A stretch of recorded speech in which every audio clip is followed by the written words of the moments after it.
dormait pas la nuit. Pendant 2 ans, tu lui as perturbé son sommeil.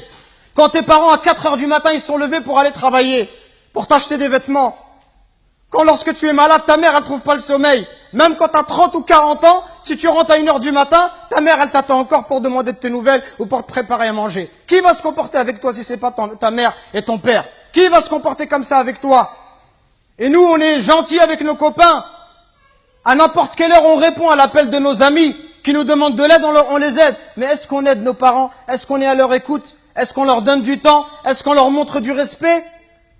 Les anciens, ils disaient, Zayd al-Abidin, le petit-fils de Ali ibn Abi Talib, on lui disait, toi, t'es quelqu'un de très bon avec tes parents, pourquoi tu manges jamais avec ta mère? Il dit, parce que j'ai peur, si ma mère, elle voit dans l'assiette quelque chose qu'elle a envie de prendre, et si je le prends avant elle, j'ai peur qu'Allah, il compte cela comme de la désobéissance. Et il disait, rien d'étonnant à cela. Il disait, ceux qui ont vécu avant nous, ils considéraient comme un manque de respect envers les parents que d'habiter au premier étage et que de laisser habiter les parents au rez-de-chaussée. Regardez jusqu'où ça allait. Allahu Akbar.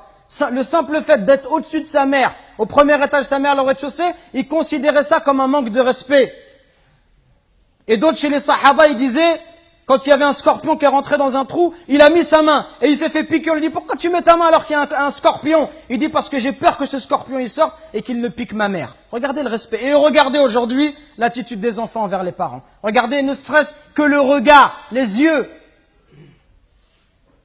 Wallahi mes frères, si nos parents ils invoquent contre nous, wallahi c'est pour nous le malheur dans la vie d'ici-bas et dans celle de l'au-delà. Allah Azza wa Jal, par l'intermédiaire du prophète alayhi salatu wassalam, il nous dit qu'Allah il a interdit le paradis. Interdit le paradis à celui qui désobéit à ses parents. Donc attention mes frères, à ne pas causer du tort à nos parents, à ne pas leur manquer de respect, mais soyons plutôt à leur écoute, soyons plutôt bons, miséricordieux pour eux. Et ceux qui doivent le plus profiter de notre générosité, de notre douceur, notre bonté, notre bon comportement, les premiers à profiter de cela, ça doit être nos parents. Parce que viendra un jour où ils vont partir, et le jour où ils vont partir, tu vas regretter. Et tu vas dire, ah, si je pouvais encore faire du khair à mon père, si je pouvais encore faire du khair à ma mère.